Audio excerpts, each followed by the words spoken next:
El Partido Verde, uno de los aliados estratégicos del presidente, muestra su mejor cara en Quintana Roo.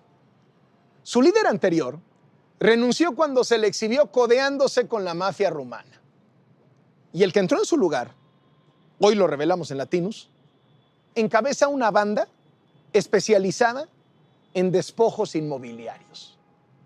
A través de juicios laborales amañados, se quedan con propiedades de lujo. Hay varios políticos involucrados. Este es el cártel del despojo, un reportaje de Claudio Ochoa Huerta.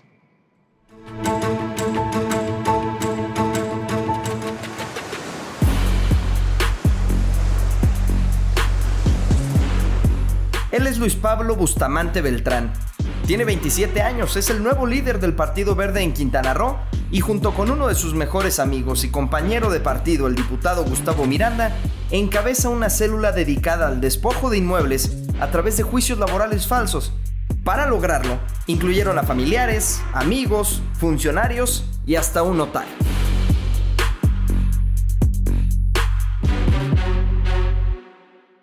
El 18 de agosto de 2015, Luis Pablo Bustamante y 3 personas más se presentaron ante la Junta Especial de Conciliación y Arbitraje de Cozumel, Quintana Roo, para demandar por la vía laboral a esta mujer, Erika García Deister, una empresaria de Cancún y socialité. Lo mismo presume fotos con Pelé que con Paris Hilton, Richard Branson o Antonio Banderas. Luis Pablo y compañía argumentaron ser sus trabajadores en García y Miranda Trading S.A.D.C.B., una empresa supuestamente dedicada a la venta de tiempos compartidos.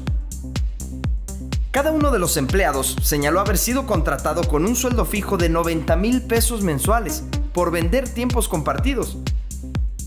Los 4 presuntos trabajadores de Erika García Deister declararon haber sido despedidos el 27 de julio de 2015 porque ella estaba muy molesta con el bajo rendimiento en las ventas. Entre sus demandas, exigieron indemnización, pago de vacaciones, salarios caídos, reparto de utilidades, primas de antigüedad, horas extras laboradas y aguinaldos. Solo que ninguno de ellos presentó su contrato. Aún así, la presidenta de la Junta de Conciliación y Arbitraje, Teresa de Jesús Cupat, les dio la razón. Ella determinó que Erika García debía pagarles todos los reclamos, un monto total de más de 10 millones de pesos. En un juicio laboral, el demandado tiene el derecho de determinar con qué pagar al trabajador, pero en este caso, Erika García ni siquiera se presentó a defenderse o a manifestar sus opciones de pago. Entonces, cuando a los supuestos trabajadores les preguntaron en el juicio con qué querían cobrarse, ellos decidieron que fuera con este departamento del complejo de lujo Mayor's Tower en la zona hotelera de Cancún. En ese entonces tenía un valor de 13 millones de pesos, cantidad superior a lo que supuestamente Erika les adeudaba a los empleados gracias a los sueldazos que dijeron ganar y que la autoridad nunca les pidió comprobar. En pocas palabras, ajustaron cuántos empleados debían ser en la trama y los sueldos para llegar al valor de la propiedad. Cuando el Banco Español Sabadell se dio cuenta de la falta de pago del crédito, acudió como marca la ley al Registro Público de la Propiedad de Cancún para registrar el aviso de que el departamento estaba grabado, es decir, que tenía un crédito y nadie podía hacer ningún movimiento con él. La sorpresa fue que en el Registro Público de la Propiedad, el departamento ya no le pertenecía a Erika, sino a sus supuestos trabajadores, entre ellos Luis Pablo Bustamante Beltrán. La complicidad entre la Junta Laboral, el Registro Público, la empleadora y los supuestos empleados había funcionado. No solo eso, al ganar el juicio laboral los supuestos trabajadores vendieron de inmediato el departamento, solo que eso se mantiene en pausa por un amparo que litiga el banco afectado. Después de haberla demandado y acusado de malos tratos, Luis Pablo pasó la Navidad muy contento con Erika García y su hijo Gustavo Miranda, una sólida amistad que se ha mantenido dentro del Partido Verde. No solo compartieron la Navidad, también eventos públicos, fiestas, actos de campaña. La relación es más que cercana, extrañamente, después de una demanda laboral que les quitó a los García Miranda más de 10 millones de pesos. Gustavo Miranda, el hijo de Erika García, también forma parte del Partido Verde Ecologista. Con 26 años ya es diputado en Quintana Roo y presidente de la Junta de Coordinación Política en el Congreso. Él y Bustamante, que heredó la dirigencia del Verde gracias a la destitución de José María de la Peña por estar vinculado a la mafia rumana, alardean ser el futuro político de ese estado. Vemos que lo único que les interesa es el tener un patrimonio por este camino. Son muy manipulables porque yo he visto personas con calidad dentro de este partido, pues que o los han hecho a un lado o no les dan una posibilidad de avanzar. ¿Por qué? Porque no son manipulables, no son gente confiable para los intereses que pretenden de alguna manera. Esto pone en riesgo la credibilidad de uno de los factores básicos de la inversión, que es la seguridad jurídica. James Tobin ha seguido de cerca la estrategia de los juicios falsos laborales e invasiones en Quintana Roo. El método no es nuevo. Comenzó con la gubernatura del priista Félix González Canto, siguió con su compañero Roberto Borge, actualmente preso, y se mantiene con Carlos Joaquín González, que llegó en la alianza PAN-PRD. Yo te diría que más de 40.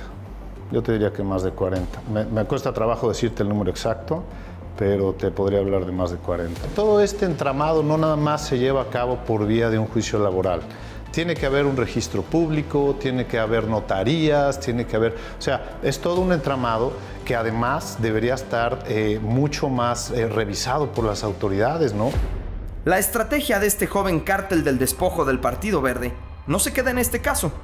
Cuando Latinos hizo la revisión en el registro público de la propiedad de Quintana Roo, encontró al menos otros 2 juicios laborales idénticos en los que otros presuntos trabajadores también demandaron a Erika García Deister y se hicieron de propiedades que ella sacó con créditos.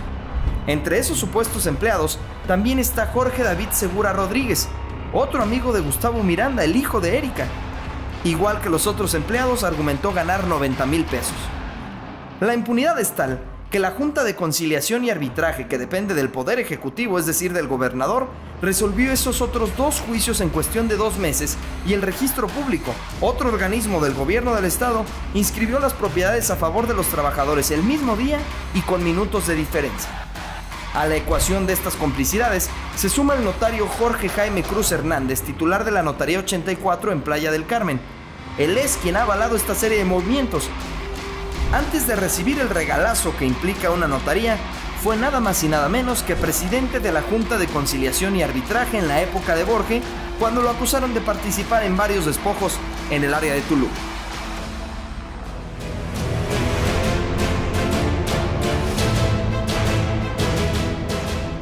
Una de las promesas iniciales del presidente López Obrador es que los primeros en vacunarse serían las doctoras, los doctores, el personal médico de nuestro país.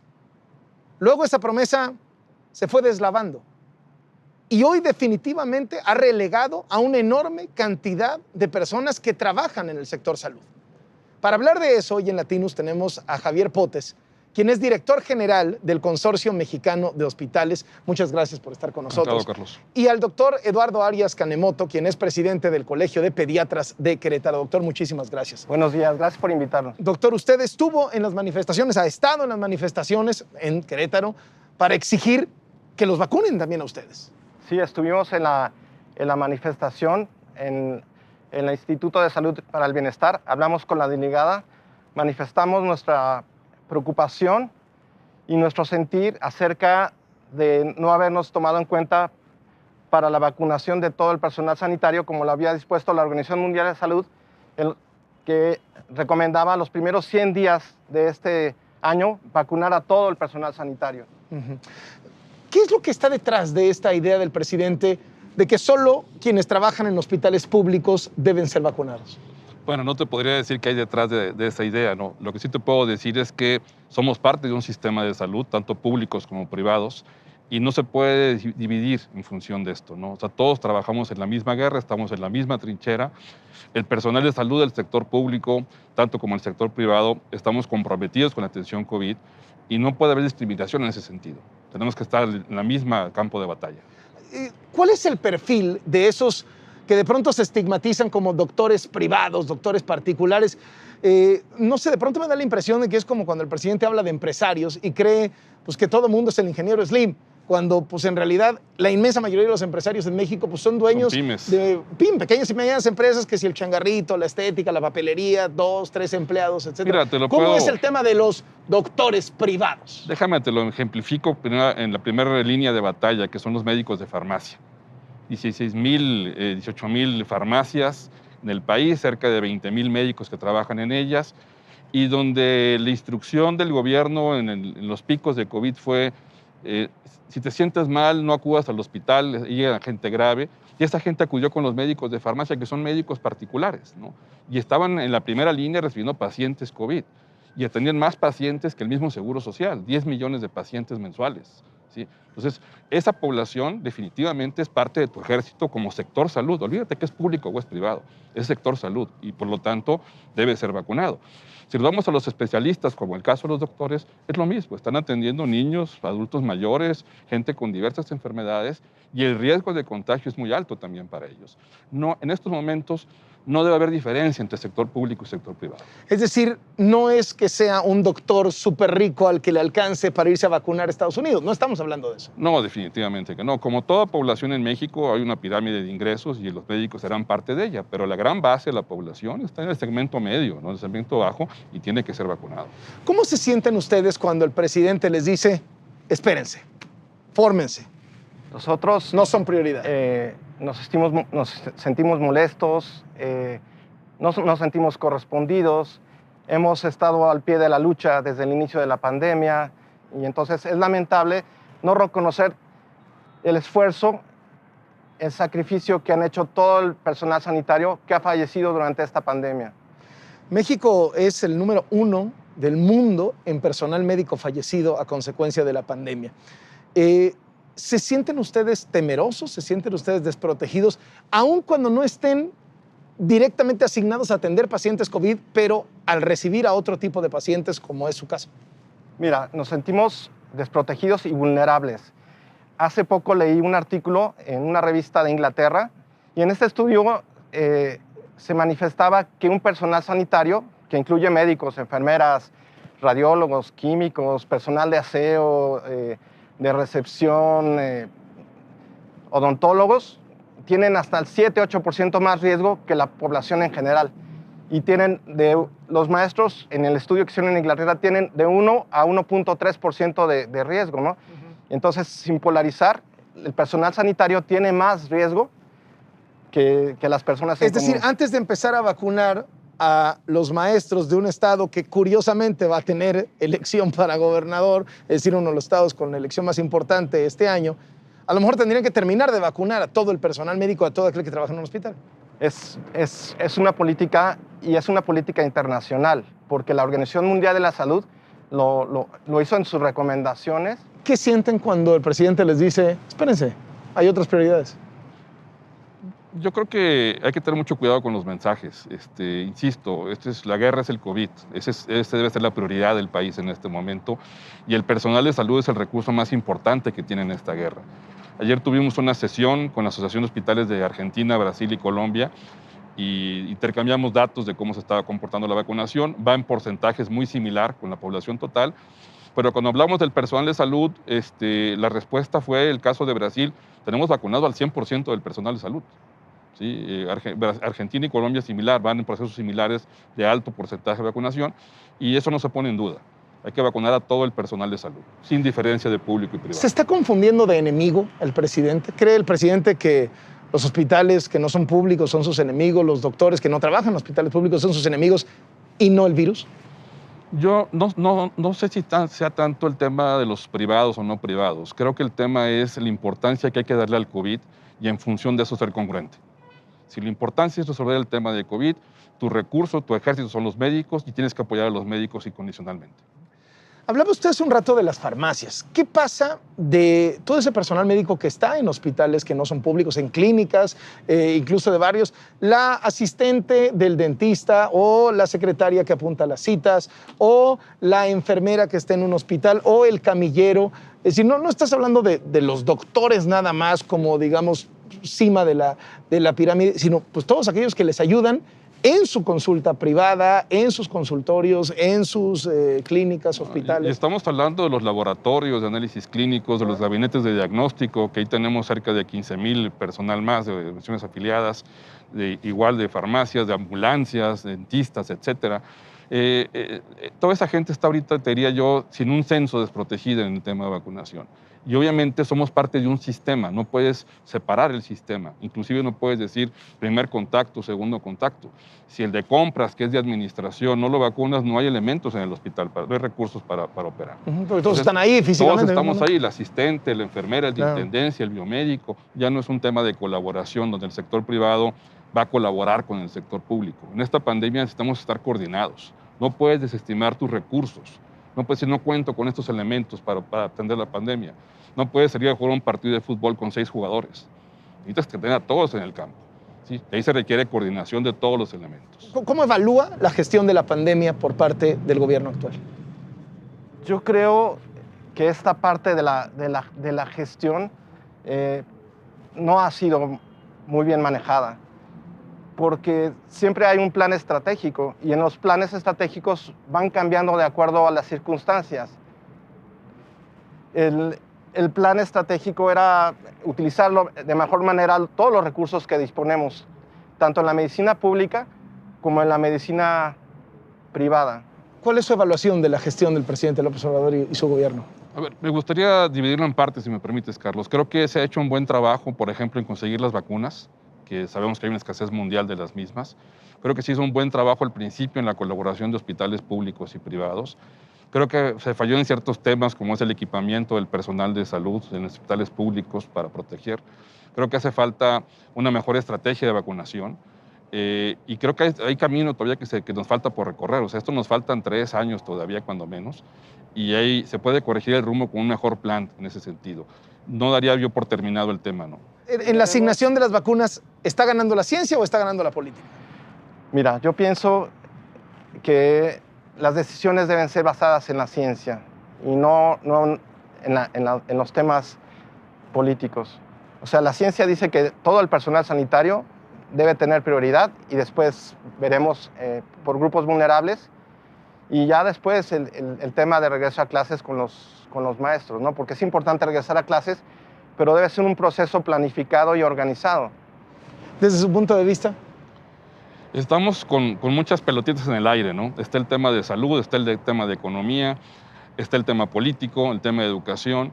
Yo creo que es momento de darle prioridad a la salud en ese sentido, más que a la política, más que a la educación, más que el tema económico. ¿La asignación de vacunas está siguiendo criterios científicos o políticos?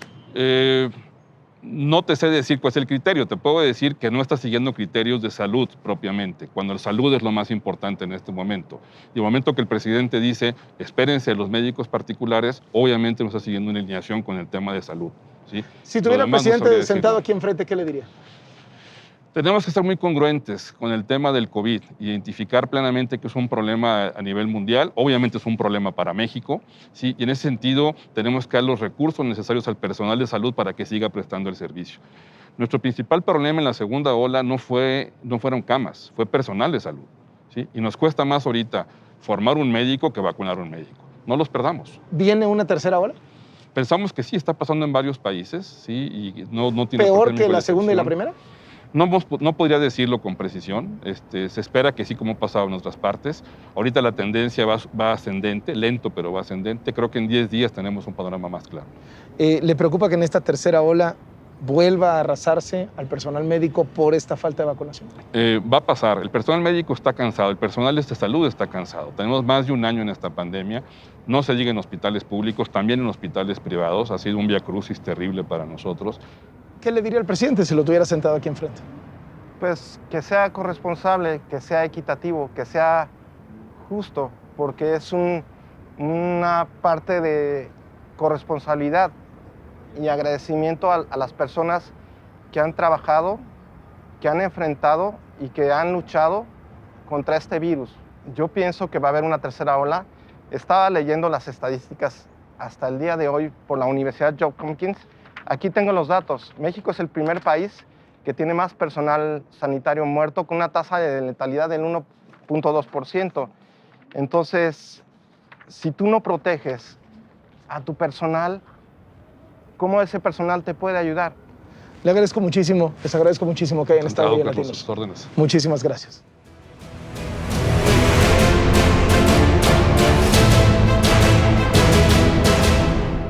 Y aunque no le guste, al costo que sea, nosotros seguiremos haciendo periodismo.